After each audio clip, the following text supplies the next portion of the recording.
Alors, bonsoir, bienvenue à la deuxième séance du Conseil du 18 décembre. Alors, point numéro 1, ouverture de la séance. Point numéro 2, adoption de l'ordre du jour. Point numéro 3, présentation et assemblée publique, aucun point. Point numéro 4, première période des questions. Point numéro 5, administration. 5.1, programme pour l'élaboration des plans de protection des sources d'eau potable. 5.2, affectation au surplus affecté. Projet reporté à l'exercice 2024. 5.3, demande de virement budgétaire, service des travaux publics. 5.4, demande de virement budgétaire, budget des immobilisations. Numéro 6, législation bref. 6.1, adoption du règlement numéro V614, imposant les taxes et compensations pour l'année 2024.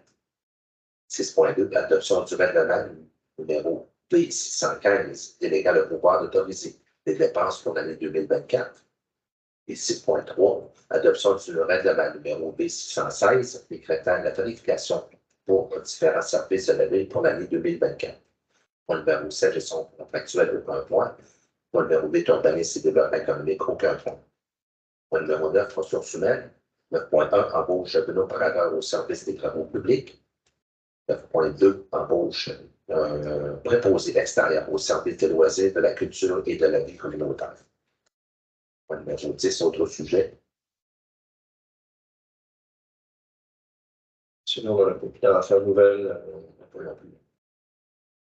Alors, point numéro 11, deuxième période des questions. Point numéro 12, affaires nouvelles, aucun point. Point numéro 13, dépôt des documents, sur 13.1. Dépôt de la liste de personnes embauchées par le directeur du service des loisirs, de la culture et de la vie communautaire, conformément au règlement P601. Et point numéro 14, levé de la séance.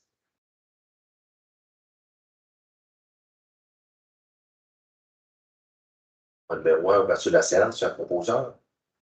Je propose. Numéro 2, adoption de l'ordre du jour. Je propose.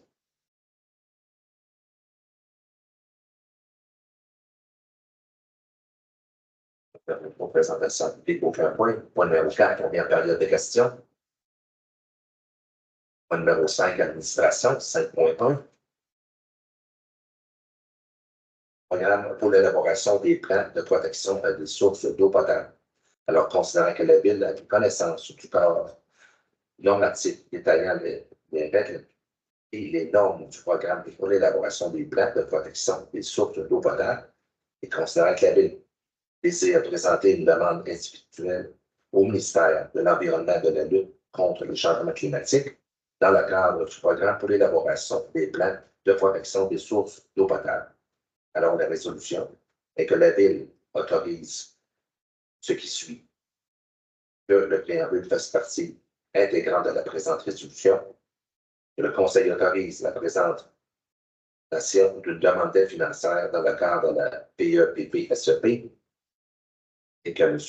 Martin Paré, ingénieur, directeur des services techniques et du traitement des eaux, soit autorisé à signer et à déposer tous les documents relatifs à la demande d'aide financière pour l'élaboration d'un plan de protection des sources d'eau potable dans le cadre du PEPP-SEP.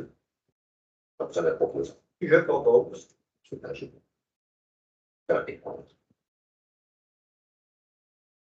Alors, 5.2, affectation au surplus affecté, projet reporté de l'exercice 2024. Jamais. Oui, donc, comme on l'a dit lors de la première séance extraordinaire, considérant que certains projets qui avaient été prévus au budget d'investissement de l'exercice 2023 n'ont pas été totalement réalisés au 31 décembre, considérant que ces projets sont reportés à l'exercice 2024, donc ces projets ne sont pas inclus dans le programme triennal des immobilisations pour 2024, et les sommes à reporter seront connues évidemment seulement lorsque la préparation du dossier d'audit par les vérificateurs en 2024. Donc, voici le détail de ces projets. On parle de l'installation des compteurs d'eau résidentiels. Donc, il y a une estimation sur un budget de 35 000, une estimation d'environ 15 000 qui va rester à faire en 2024.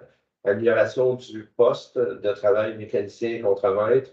Donc, sur un budget, en fait, les travaux sont en train de se faire actuellement, mais les factures vont être payables en 2024 pour une estimation de 5 000 $. Accès universel et façade pavillon des écureuils. Donc, sur un budget de 14 000, ce projet également va se faire au printemps, début de l'été 2024. 2024 pour un budget de 14 000 Piste cyclable sentier, il nous reste 10 000 sur le 15 000 prévu pour 2023. Projet artistique au fil des optiques, il reste environ 1 000 donc les structures ont été installées. Il va rester 1 000 pour prolonger là, un petit peu une base de béton qui va se faire au printemps 2024. Dynamisation du lieu de la colonne, donc un montant sur le budget de 40 000 un montant de 5 000 qui va être justement investi, dépensé dans les premiers mois de 2024. Plantation d'arbres, donc environ 1 500 qui reste à faire sur le 15 000 qui avait été budgété en 2023. Et sentier urbain de vélo de montagne sur le budget de 81 000. Il reste environ pour 15 000 de travaux qui vont se faire dès le dégel au printemps 2024. Donc, le but de la résolution de ce soir, que le Conseil autorise la trésorière et directrice des services administratifs à effectuer du surplus non autrement affecté vers le surplus affecté de la Ville, les sommes nécessaires pour financer les dépenses d'investissement dont les projets numériciaux seront terminés ou remis en 2024. Je propose.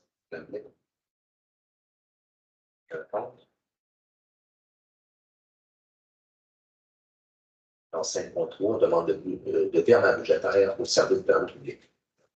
Oui, donc la demande de virement budgétaire, on arrive justement en fin d'année, on vient régulariser des soldes. Donc, les deux prochaines résolutions, c'est un peu dans cette optique-là. Le premier, là, vous voyez, là, c'est un montant qu'on vient puiser dans le salaire voirie, mais pour éviter tout ça, pour éviter d'aller puiser dans le surplus non affecté. Donc, on a des sommes qu'on est en mesure, un montant de 30 000 qu'on est en mesure de pouvoir aller chercher dans le salaire voirie pour pouvoir le répartir dans deux postes budgétaires qui nous ont coûté un peu plus cher en 2023. L'entretien de véhicules pour un montant de 16 000 et des pièces qui sont refacturées là, pour un montant de 14 000 Donc, c'est le but de la première demande de virement budgétaire. Je propose.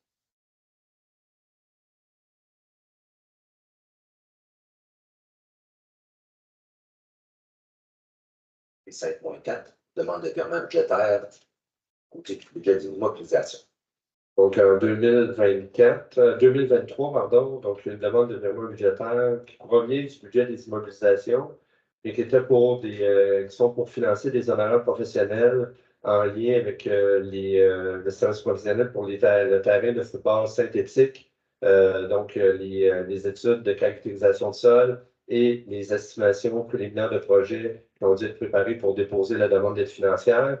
Donc, le tout est épuisé dans un projet qui a coûté moins cher que prévu, donc un montant de 28 948 dans le projet de l'achat de la chenillette de trottoir en 2023. Et on vient épuiser ce même montant-là de 28 948 pour payer justement les services professionnels pour le terrain de football synthétique. Je propose. OK, ça? Oui. La chenillette, elle n'a pas été achetée ou comment ça va être fait? Qui n'a pas servi à l'achat de la chenillette?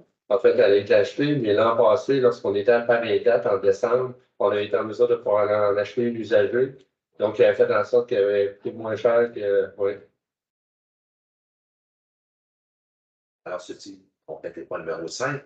Point numéro 6, les trois prochains points expliqués par Maître Gignac. Alors, 6.1, adoption du règlement numéro V614 imposant les taxes et compensations pour l'année 2024. Donc, comme à chaque année, en fait, c'est les trois règlements là, pour la mise en œuvre là, du budget.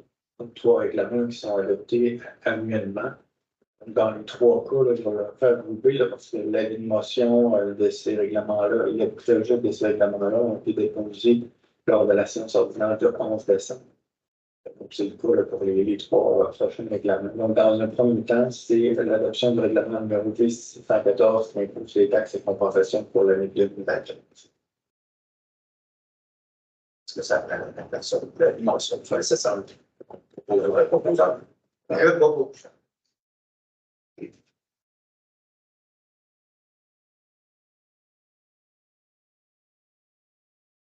6.2, adoption du règlement V615 déléguant le pouvoir d'autoriser les dépenses pour l'année 2020.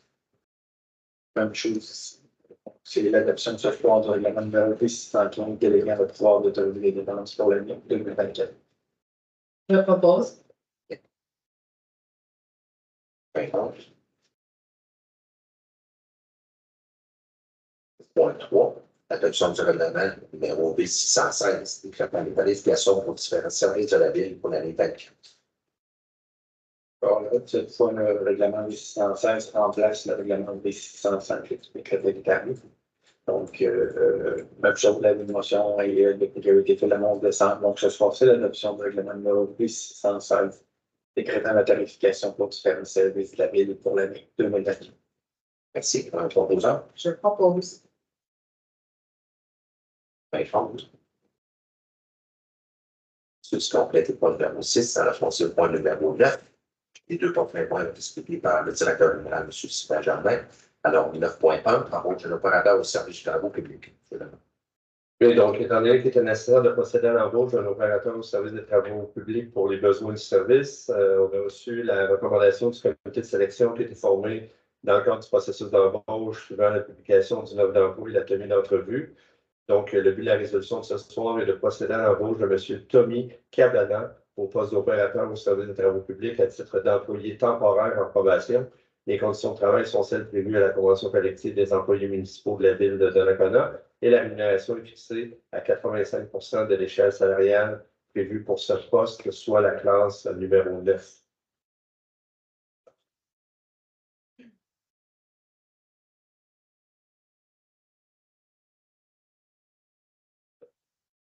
Préposé extérieur au service des loisirs, de la culture, de la vie communautaire.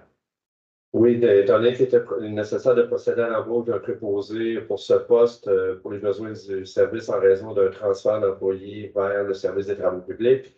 Donc, considérant l'affichage interne réalisé conformément à la convention collective et la recommandation du directeur du service des loisirs, de la culture et de la vie communautaire. Donc, le but de la résolution de ce soir est de procéder à l'embauche de M. Anthony Alain au poste de préposé extérieur au service des loisirs, de la culture et de la vie communautaire à titre d'employé permanent à temps partiel. Les conditions de travail sont celles qui sont prévues à la convention collective des employés municipaux de la ville de Donnacona. Si, appel aux gens. Je propose. Contre. Les points numéro 9, point numéro 11, deuxième période des questions. Ce point numéro 13, c'est le dépôt des documents. 13.1, le dépôt de la liste des personnes embauchées par le directeur des services des loisirs, de la culture et de la vie communautaire, conformément au règlement. Oui, donc c'est un dépôt seulement, donc conformément à l'article 6 du règlement V601 sur la délégation d'embauche. Donc, le directeur du service des loisirs dépose pour les besoins de son service au greffier la liste des personnes embauchées qui sont soumises par justement le directeur du service des loisirs. Donc, ce mois-ci, on a une personne qui est comme animatrice à l'espace ado, donc qui est la candidate Léandre Gagnon, avec une rémunération de 15,59 de l'heure. Donc, c'est un dépôt de cette laboratoire. Alors, point numéro 14, levé de la séance, je reçois la proposante. Je propose. Madame Blais. Ceci conclut la deuxième séance extraordinaire. Merci.